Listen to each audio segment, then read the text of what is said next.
হ্যাঁ রে রমেশ, আজকের দিনটা আমার বাড়িতে থেকে গেলে কি হতো না? আকাশের অবস্থা তো ভালো মনে হচ্ছে না, কখন যে আবার বৃষ্টি শুরু হয়ে যাবে।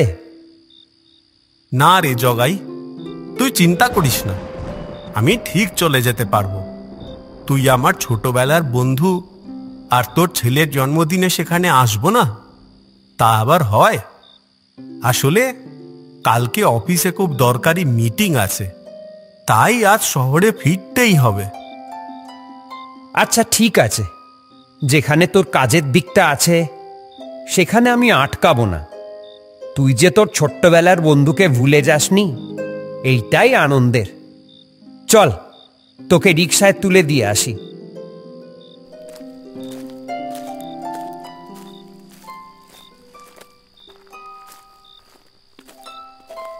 জগাইদের বাড়ি থেকে স্টেশন বেশ খানিকটা দূরে। ওদের বাড়ি থেকে রিকশা করে যেতে হয় স্টেশন। জগাই, একটাও তো ভ্যান বা রিক্সা দেখছি না রে। আসলে এখানে এমনিতেই সন্ধ্যের পর খুব একটা কিছু পাওয়া যায় না, তার উপরে আবার বৃষ্টি আসছে। আরে ওই তো হারাধন কাকা।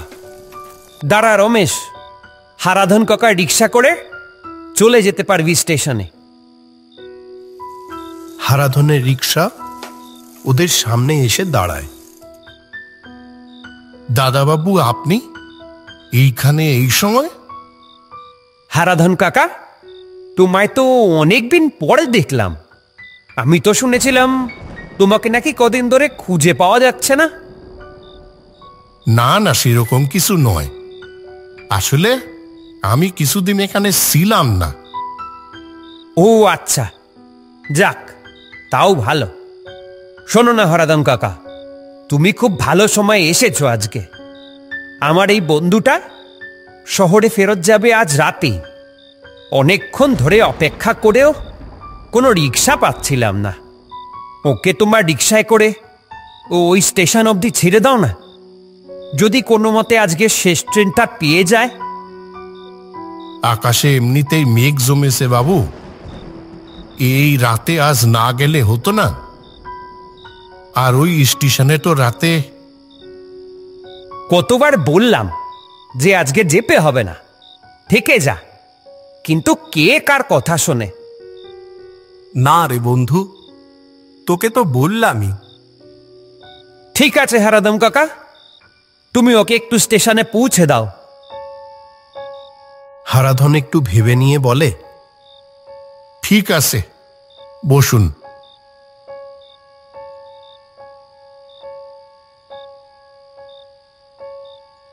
হারাধন রিকশা নিয়ে স্টেশনের উদ্দেশ্যে এগিয়ে চলে। রিকশা ছাড়া কিছু সময় পরই বেশ জোরে বৃষ্টি শুরু হয়। আজ আপনি না গেলেই ভালো করতেন দাদাবাবু। এমনিতেই বৃষ্টির রাত, অনেক ট্রেন বাতিল থাকে। আর আজ যদি ওই 8:30টার ট্রেনটা না পান। কেন এইসব কথা বলছো? অমন কিছুই হবে না। তুমি এক কাজ করো, একটু তাড়াতাড়ি রিক্সা চালাও। ওই স্টেশন রাতে ভালো নয় দাদাবাবু। ভালো নয়? এমন কেন বলছো?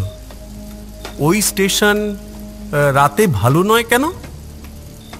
ওই স্টেশনে রাত 12:05 মৃতেক ট্রেন আসে। তার মানে? আজ থেকে বহু বছর আগে দুর্ঘটনার কবলে পড়া ট্রেন আর তার যাত্রীরা রাতে ওই সময় ফিরে আসে। ঠিক ওই সময় তাহলে ফিরে আসে কেন? শোনা যায় ওই সময় ওই ট্রেনটার দুর্ঘটনা হয়েছিল। ওই ট্রেনে কেউ একবার উঠলে তারা আর বেঁচে ফিরে আসে না বাবু। ওই ট্রেন তাদেরকে সাথে করে নিয়ে চলে যায় নরকের জগতে। এইগুলো যত সব বেকার বানানো গল্প। না বাবু, এগুলি কোনো বানানো গল্প নয়। আমি নিজেই তো। এ কি হারাধন কাকা, দাঁড়িয়ে পড়লে কেন? রিক্সার সেমটা পুড়ে গেছে মনে হচ্ছে বাবু। ওহো, তাড়াতাড়ি দেখো, না হলে ট্রেনটা নির্ঘাত মিস হয়ে যাবে। হারাধন রিক্সার চেন ঠিক করতে শুরু করে। এই বৃষ্টির মধ্যে সেটাকে ঠিক করতে করতে অনেকটাই দেরি হয়ে যায়। উফ, এই তো মহা ঝামেলা হলো। কোথায় ভাবলাম রাতের ভিতর শহরে পৌঁছে যাব, তা তো হলোই না। এবার ট্রেন পাবো কিনা সন্দেহ। হয়ে গেছে বাবু, চলেন যাওয়া যাক। হ্যাঁ চলো চলো, তাড়াতাড়ি চলো। পটাশপুর স্টেশনে যখন এসে হারাধনের রিক্সা থামে তখন রাত 10টা। দেখেন এমনিতেই রাত হয়ে গেল, তাই। হারাধন আরো কিছু বলতে যাচ্ছিল, কিন্তু রমেশ হারাধনের টাকা মিটিয়ে দিয়েই স্টেশনের দিকে দৌড়ে যায়। আপনি আমার কথা বিশ্বাস করলেন না তো? আমিও এক সময় বিশ্বাস করতাম না, আর ওই ট্রেনে উঠিছিলাম কয়েকদিন আগে, আর তারপর রমেশ স্টেশনে গিয়ে দেখে স্টেশন পুরো ফাঁকা, কেউ কোথাও নেই। রাত 8:30 শেষ ট্রেনটা অনেকক্ষণ আগেই চলে গেছে। পুরো স্টেশনটায় কেউ কোথাও নেই। দেখলে তো মনে হচ্ছে যেন মাঝরাত হয়ে গেছে। এমনকি স্টেশন মাস্টারের ঘর আর টিকিট কাউন্টার অব্দি বন্ধ হয়ে গেছে।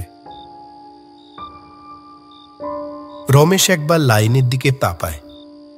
সিঙ্গেল লাইনটা দূরে দিগন্তে মিলিয়ে গেছে। এখন তো আর কোথাও ফেরা যাবে না। যাই, ওই সিটটায় বসেই আজকের রাতটা কাটিয়ে দিই। ভোরবেলার প্রথম ট্রেনটা ধরেই কাল শহরে ফিরে যাব। উফ, কি বিড়ম্বনা। রমেশ স্টেশনে বসার জায়গাটাতে বসে দূরের খোলা মাঠের দিকে তাকিয়ে কেমন যেন এক মায়ার জগতে হারিয়ে যাচ্ছিল। ঠিক এমন সময় কেউ ওর পিছন থেকে বেশ জোরেই বলে ওঠে, এত রাতে এখানে কি করছো? চলে যাও, চলে যাও এখান থেকে। হ্যাঁ, একদম থেকো না। আর একটু পরেই চলে আসবে সেই ট্রেন। নিস্তব্ধ পরিবেশে হঠাৎ এমন আওয়াজে রমেশ কিছুটা চমকেই যায়। ও পিছনে তাকিয়ে দেখে একটা পাগল গোছের লোক ওর দিকে তাকিয়ে এইসব বলছে। ট্রেন? কোন ট্রেন? রাতে তো আর কোনো ট্রেনই নেই। কে বলেছে নেই? হ্যাঁ, রাত 12টা 5 লোকাল আসে না? কই, টাইম টেবিলে তো। ওইটা কোনো সাধারণ ট্রেন নয়, ও হলো। কি, চুপ করে গেলে কেন? রাতে এখন এই স্টেশনে ভুল করেও থেকো না, না হলেই কিন্তু ওই ট্রেন তোমাকেও ছাড়বে না, ঠিক আমার মতো। রমেশ বুঝতে পারে এ বদ্ধ পাগল, ভুল ভাল বকে চলেছে। এই, তুমি এখন এখান থেকে যাও তো। আচ্ছা আচ্ছা, আমার সাবধান করার করলাম, তুমি শুনলে না, পরে বুঝতে পারবে।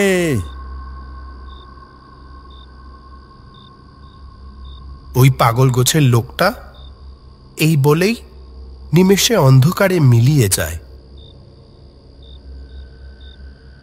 রমেশ ওই সিটটাতেই শুয়ে পড়ে। ঠান্ডা হাওয়াতে কিছু সময়ের মধ্যেই ওর চোখ লেগে যায়। ঘুম ভাঙে ট্রেনের হর্নে। ধর্মর করে উঠে বসে রমেশ। সে দেখে সেই রাত 12:05 লোকাল হর্ন দিতে দিতে স্টেশনে ঢুকছে। এত রাতে ট্রেন আছে? তাহলে ওই পাগলটা কি? ধীরে ধীরে স্টেশনে ঢুকে দাঁড়িয়ে পড়ে ট্রেনটা।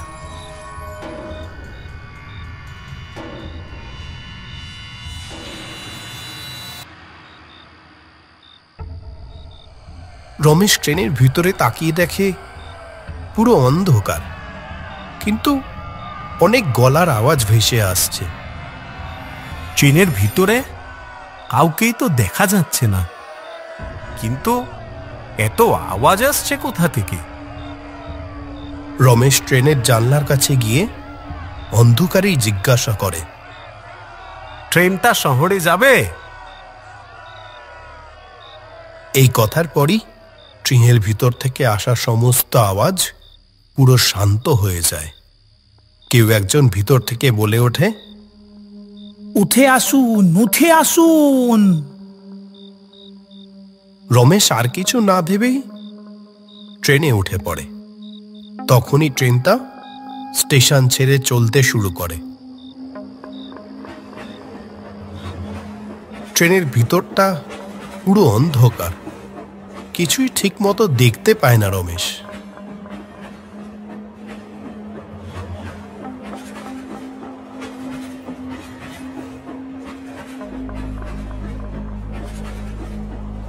আবার একটা আওয়াজ ভেসে আসে রমেশের কানে, জীবন্ত মনে হচ্ছে। মনে হচ্ছে কি আবার? জীবন্তই তো। কে? আলোটা জ্বালান না।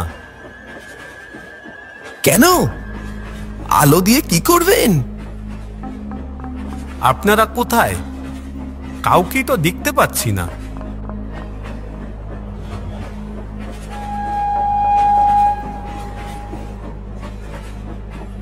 আমাদের দেখতে চান বুঝি?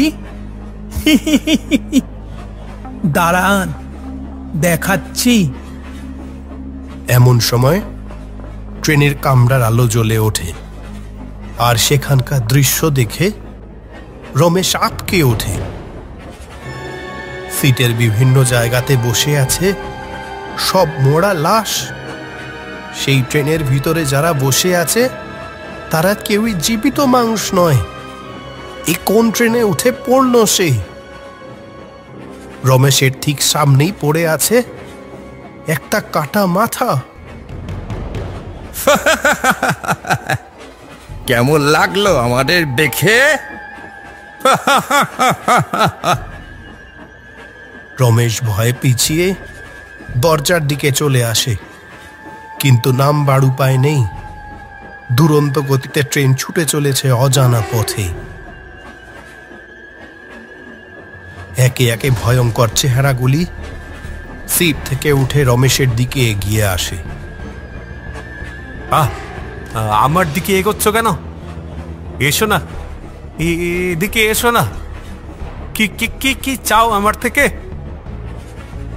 সবাই হাসছে আর ধীরে ধীরে এগিয়ে আসছে রমেশের দিকে। রমেশ ভয়ে পিছনে সরতে সরতে ভুলে যায় যে এবার সে দরজার একদম ধারে চলে এসেছে, আর এক পা পিছলেই সে বাইরে ছিটকে পড়বে। আর হলো তাই। পা ফসকে বাইরে পড়ে যায় রমেশ, আর লাইট পোস্টে সজোরে ধাক্কা খায়।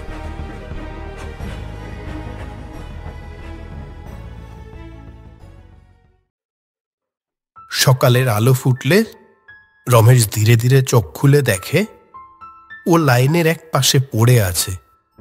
মাথাটাতে ভীষণ যন্ত্রণা করছে। আমি এখানে এলাম কি করে? তাহলে যে তখন ট্রেন থেকে পড়ে গেছিলাম। উফ, ভেবেছিলাম আর বাঁচবো না। ওই ভয়ানক রাতটাই আমার শেষ রাত হবে। ঠিক ওর পিছন থেকে আওয়াজ আসে, কি? হ্যাঁ, বেঁচে আসো বুঝি? এ কি, তুমি এখানে এলে কি করে? ওহো, বলেছিলাম না ওই মিতের ট্রেনে না উঠতে? তুমি শুনলে না?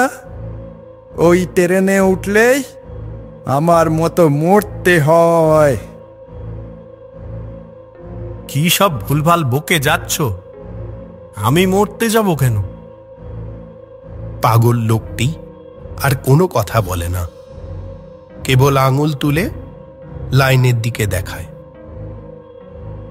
রমেশ দেখে ওর মৃতদেহ লাইনের এক পাশে পড়ে আছে, মাথাটা থেকে রক্ত পড়ে ভেসে যাচ্ছে।